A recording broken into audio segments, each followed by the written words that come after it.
Today we've got some court-ordered malicious compliance. We'll get to that in a bit, but first, my parents told me I'd have to pay for half of my car, insurance, and gas. When I was about to get my driver's license in the States, my parents sat me down and told me that when I got my license, they were going to expect me to pay for half of my car-related expenses. The car, the insurance, and gas specifically. What's important to know here is that I knew how excited they were for me to get my license. Both of my parents were working at this time, and the idea of me being able to run quick errands for them or pick up my younger sister from school or her clubs or sports events was really appealing to them. So I thought about it and then told them that I'd be getting my license and then I'd be choosing to not have my own car. Since I was very involved in a lot of sports, I didn't have time for a job for most of the year, so I would just stick to riding my bike to where I needed to go. They definitely didn't anticipate this and knew I was serious right away.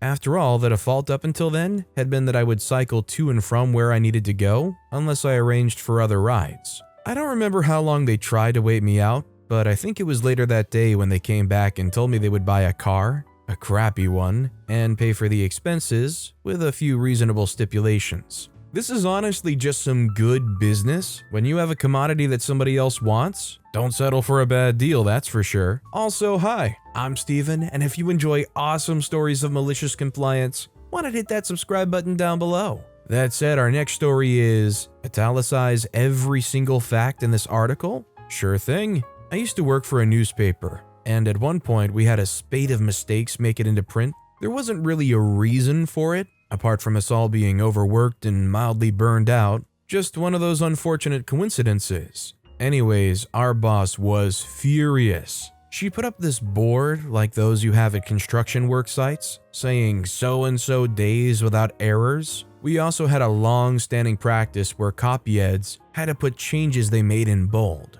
so it would be easier for journalists to spot the difference. But our editor wanted a better fact-checking system. She told us we had to italicize every fact in our story to make it clear that we checked it properly. Again, we worked for a newspaper. Most of us weren't writing op-eds. We were doing general news. It was all facts. But whatever you say, boss. We started writing entire articles in italics before selectively de-italicizing words and the. Gotta get all the facts, right? The first time I did that, I got an angry call from this copy ed who had worked for the newspaper for 50 years, took absolutely no crap from anyone, and was an institution in her own right. They said, OP, why is your whole story so hard to read? Why is it all in italics?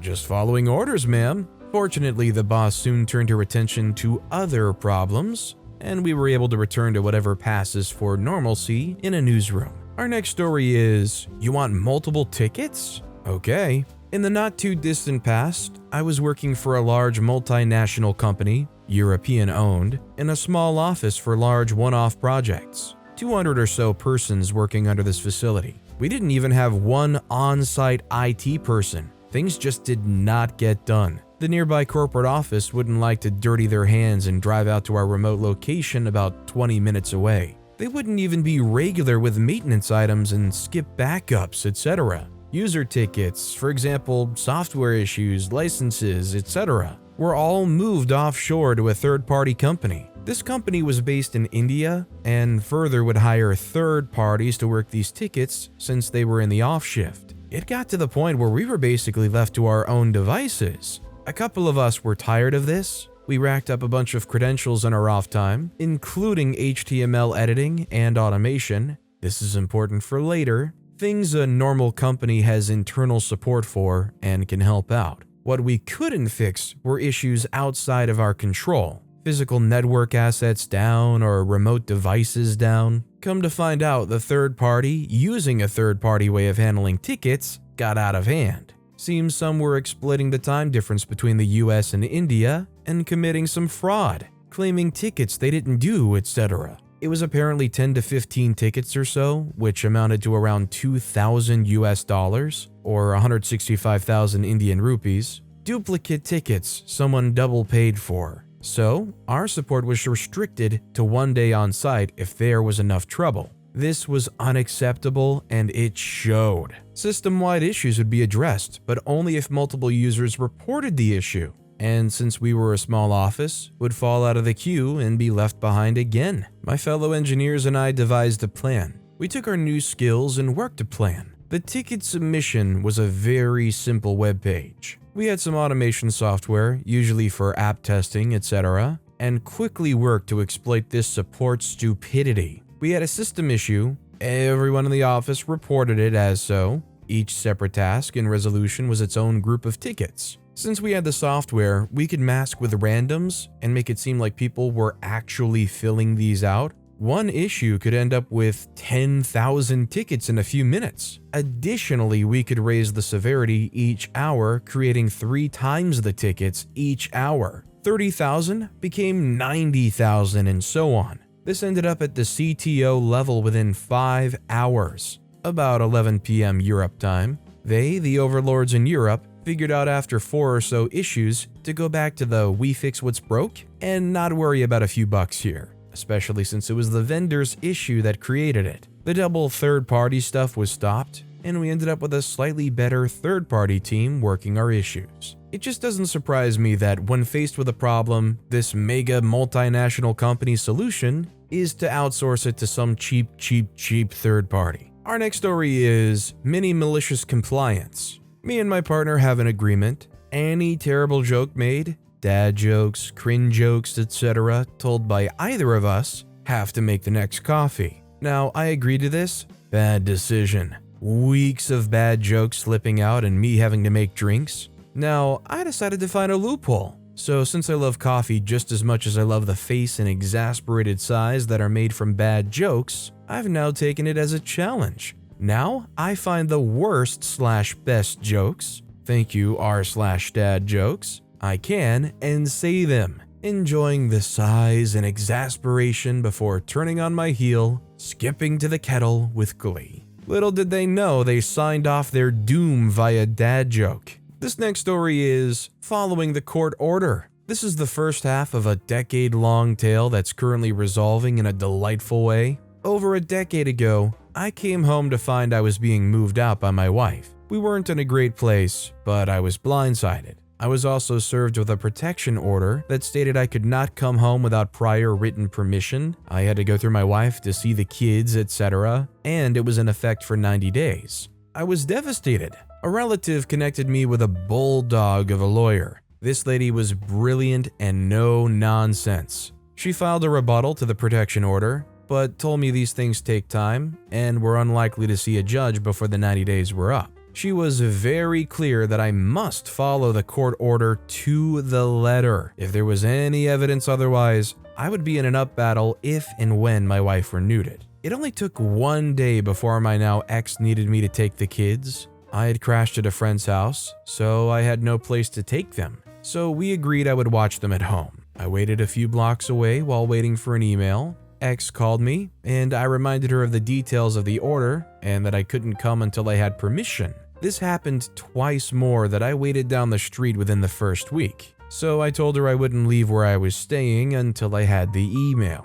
It was about 20 minutes away. I texted her to remind her. The very next day, she didn't email again. We were planning on me picking up the kids to take them to school since their school was only a few minutes from my work. However, because I had not received written permission, I ran out of time to drive to pick up the kids and then make it to their school and work. She called, furious that I wasn't there. I reminded her about the permission and that I was out of time. She ended up being very late to work that day. She then wanted me to write blanket permissions to come and go as needed, but my lawyer advised against it. Follow the order. The culmination of this was a few weeks later when she again forgot to send permission. Her boyfriend was staying over but didn't have his car with him. They both had to get to work, and that was the day I learned that he was her direct supervisor. The ex had to call a friend from work to pick up the kids and take them to school, and the friend found out. Of course, it got out at their work. Within a week of that, the boyfriend was fired over their relationship, and my ex was suspended. By this time, I'd had my own place, so the kids ended up staying with me most days. I later learned that the protection order was the boyfriend's idea. The ex was quite mad about it, as it turned into evidence that I wasn't a threat to her or the family. and the judge was quite harsh with her over it when we settled for support and parenting time. She called it intentional and harmful parental alienation. The second half of the decade-long tale starts this way. A decade ago, my then wife, now ex-wife, began a relationship with a guy and kicked me out of my house. The boyfriend was instrumental in blindsiding me and planning on how to keep me from my own kids. Ever since, I've kinda hated him. I've always been polite and respectful with boyfriend because he'd become my kid's stepdad, but I swore if I ever had the chance, I would get back at him. I figured it would be something petty, but then he gift-wrapped my revenge, and I've been running with it for almost 3 weeks now. My kids are mostly grown now, some in university, some in grades 11 and 12. The uni kids live with me while the high school still go back and forth with their mom. I'm also remarried now. My wife and I each have our own vehicles, but my wife owns and insures a minivan for when we're all going somewhere together. The kids are free to use it too, as only one has a car. We only have one set of keys, so I put an AirTag on it. It's a little transponder that tracks its location. I put it on there in case the keys were lost. About 3 weeks ago, one of my older kids took the van out for the night, but ended up staying at his mom's on the couch. Around 7 a.m. the next day, another kid asked to use the van. I pinged the AirTag, only to find out it was hours away in an industrial section of another town. I was quite concerned why my kid was out there. I called him up, and he was at his mom's where he said he'd be.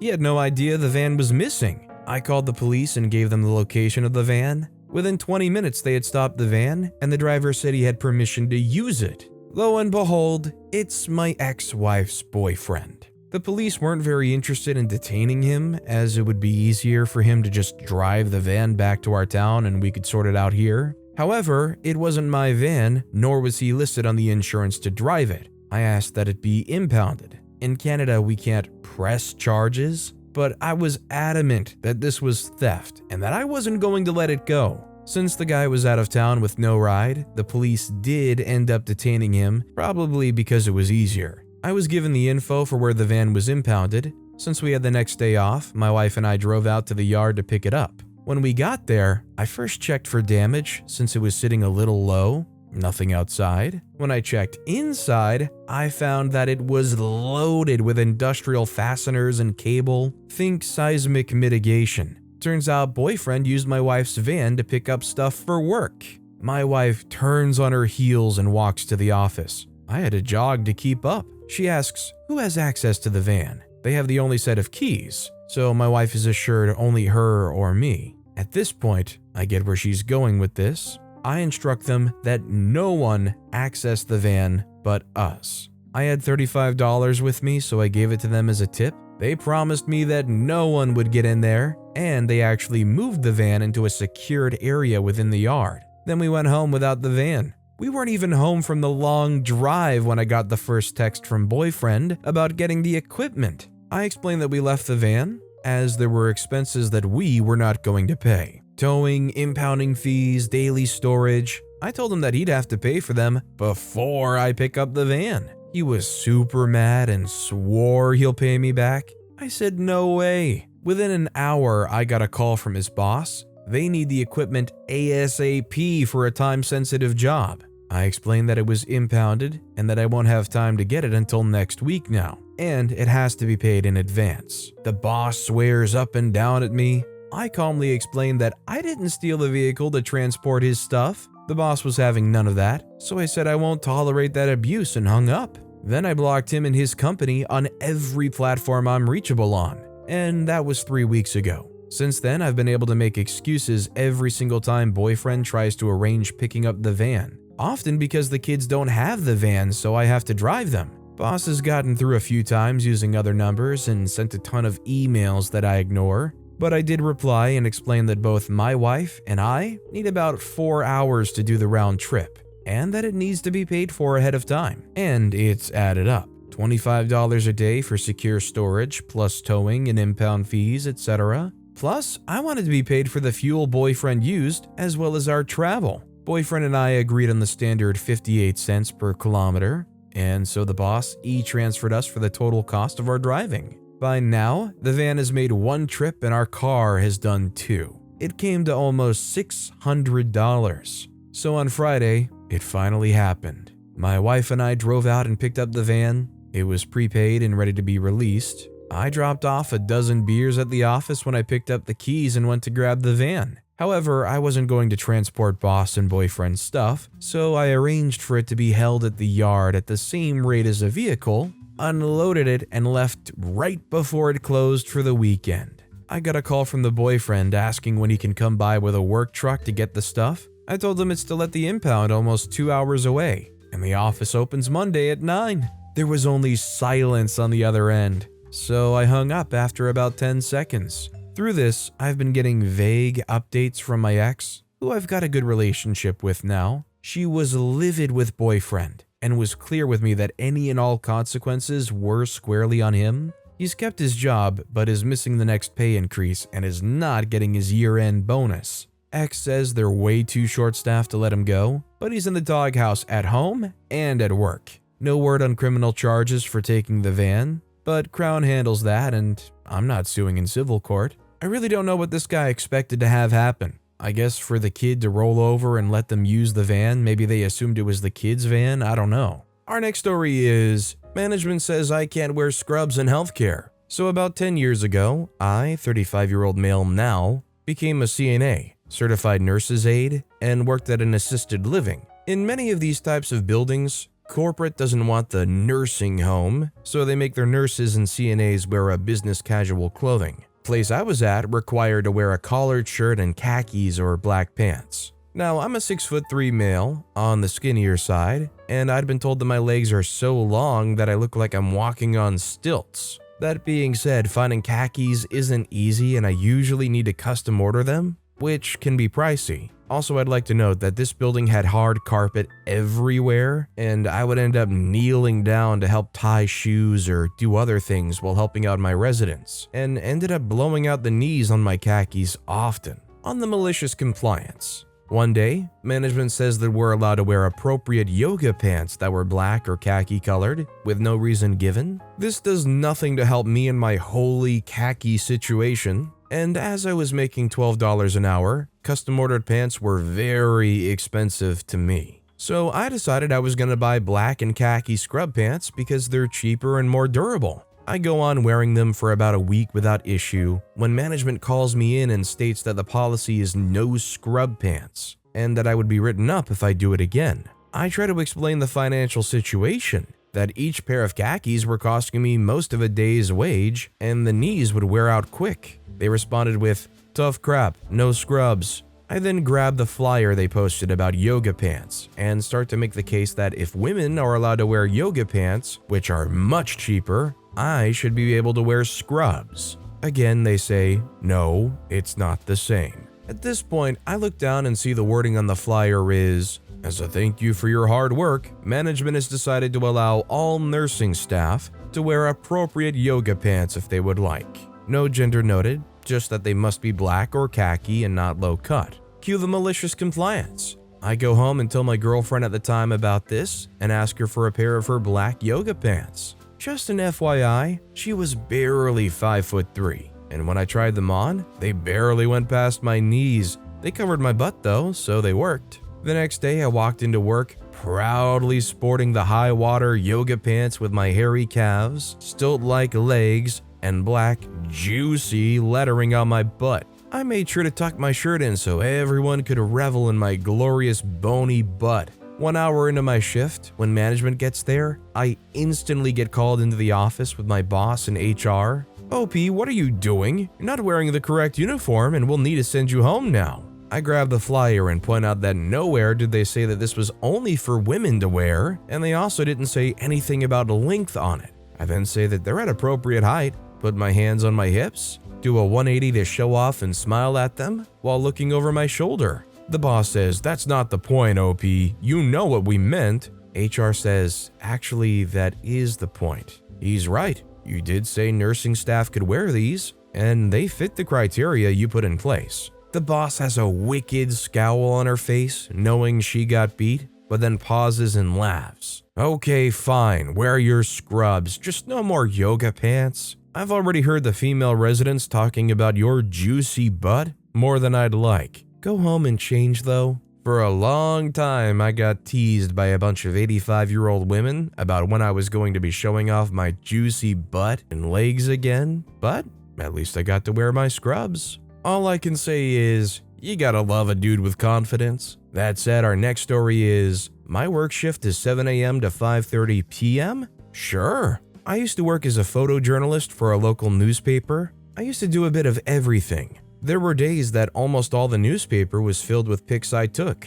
The work shift in the newspaper was kind of taxing, as sometimes the work shift went from 8 up to 12 hours a day, depending on the news and things happening in town. After 2 years here and there, I was assigned to the sports section. Not a big fan of sports myself, since I'm more of a computer geek. If it wasn't an e-sport, I wasn't interested. But sports schedule was a bit over the top. There were times when there was pro baseball, basketball, and even soccer in the city I was working at. That without even counting the school sports events, it was tiring as heck. We were 2 photographers working in the section, but since the other guy was a little old, the editor was more lenient with him. A year into the section, and I was busted. I really mean it, super tired as heck. My wife was annoyed since I was leaving to work at 6 a.m. and sometimes back till 10 p.m. and at times even later than that. In the weekends, if there were too many events, I surely was working. There was a season when I worked almost 2 months non-stop. I mean, it was all voluntary and I was paid a lot for it. I mean, monthly I was cashing 7 or 8 minimum wages, hence I was always available for them. My editor was an old school journalist that was working in the newspaper since day one. We used to joke that the building was built around him and stuff like that. He's a total grouch, but sometimes can joke around and makes people forget he got a temper. On baseball season, I was really tired after almost 2 months working non-stop. There was a baseball game that was going to be held on a Saturday afternoon. My editor called me to his office to tell me that he needed me on Saturday. Since I was totally busted but could really use the overtime, I told him sure, but for the game, I'll even be in the stadium, and when the game ends, I'll drive to the newspaper, deliver the material, and go home. My boss wasn't happy with that. He wanted me all day from 7 a.m. up until closing since he had other events. I said no and told him he should call the other guy since it was my weekend off and I really needed rest. Needless to say, he wasn't very happy with that. Afterwards, he was really witchy with me in almost every occasion available, and if I did something wrong, he would scold me like if I were his son. Since sports is a section that was an awkward schedule, I had some liberties with the check-in time, and at times I was up to half an hour late. One day I checked in late, only to find him right at the entrance waiting for me. He was super pissed. He scolded me for over an hour, and after he was done, wrote me up with HR. The memo from HR specified that the work shift was 8 hours, and that I had to work from 7 a.m. until 5:30 p.m. No more, no less. Enter malicious compliance. From that day on, I was at 7 a.m. sharp, not a minute earlier, not a minute later. Sometimes I would arrive early, but waited by the clock till it was 7 a.m. to punch in. And at 5:30 p.m., I was out the door. It was already a week abiding by the rules when the editor came to me at 5:25 p.m. He told me that there was this university basketball game. Apparently they rescheduled and wanted the newspaper to cover it. The editor said sure, and he wanted me to go. I just stared at him. I would really love to go, but as I recall in the memo HR made me sign, my work shift is from 7 a.m. to 5:30 p.m. And since it's 5:30 p.m., I'll be seeing you tomorrow. The color from my editor's face went from white to anger red. His voice went a bit higher while he said, "If you go, I'll be writing you up with HR." With a devilish grin, I just told him, extra hours are voluntary, and I don't want to do them, and left. The next day, I came in 7 a.m. sharp like a good boy, and I sat on my spot. My boss came with a somber face and told me in the most fake, sheepish voice he could muster, "Okay, I guess there was a bit of a misunderstanding with your work hours. Since you work a bit of overtime when required, the management said your work shift is a bit more flexible and you could be a bit later from time to time." I just smiled and said, "Thanks." After that, I went back to work, but not full throttle like before, as I was giving my family a bit more time.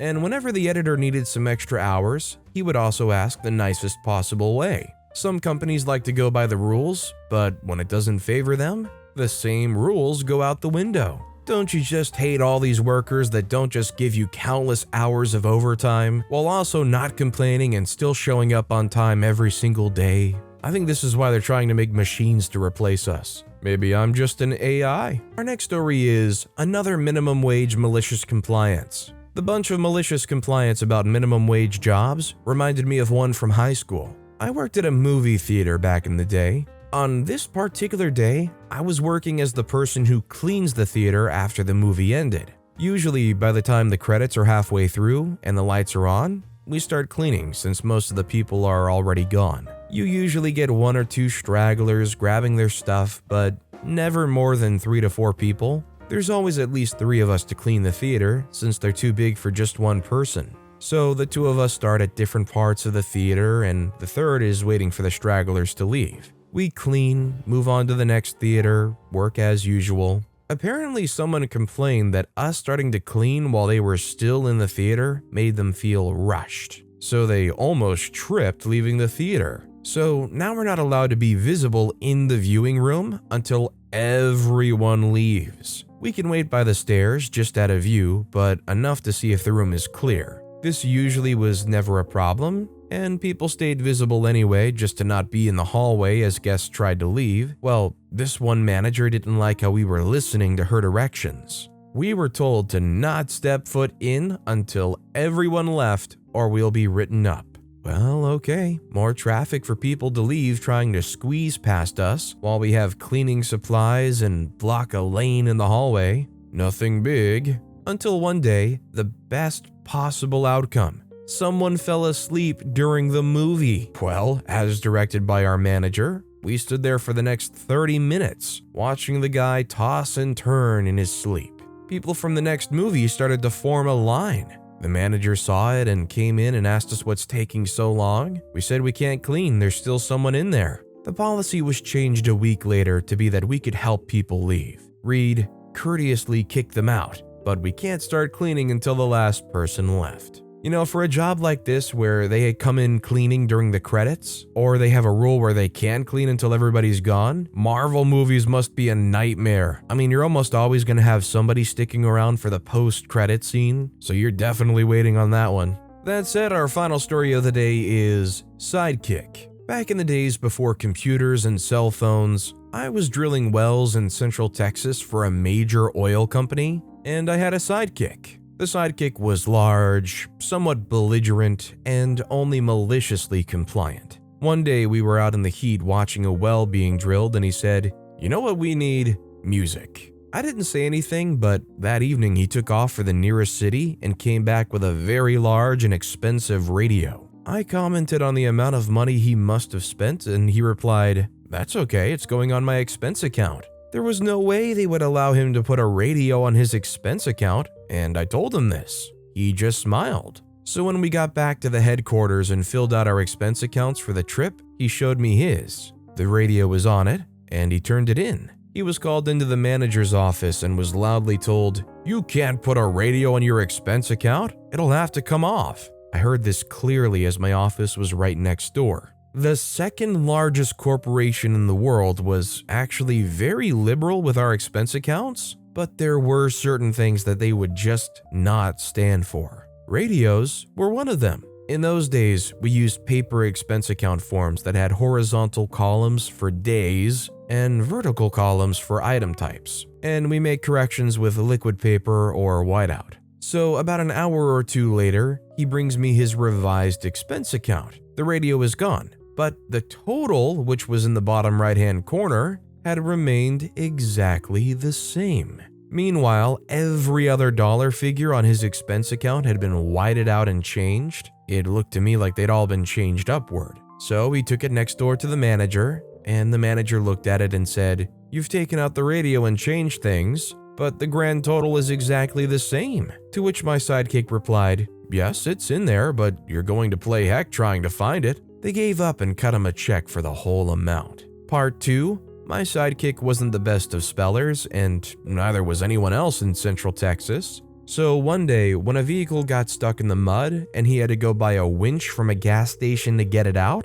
he didn't notice that the receipt was written on a plain vanilla receipt pad, and instead of winch, it read wench, as in wench, $75. I, feeling a bit malicious myself, didn't bother to point this out to him. So when we got back to headquarters and turned in our expense accounts, there was a cash item on his expense account labeled wench for $75 with a receipt specifying that attached. We dropped them both off with our manager together, and I went next door to my office to quietly wait for the certain explosion to come, and it was perfect. Our manager saw wench, $75, and yelled out, "Darn it, I knew that those sons of witches were doing that, but I never thought any of them would have the darn gall to try to put it on their expense account." I'm wondering, would it not have just been smarter to just space out the cost of that thing to begin with? Or is revealing that they hid the radio and all of the other costs the point? I'm not sure. But with that being said, that's all the time we have for today.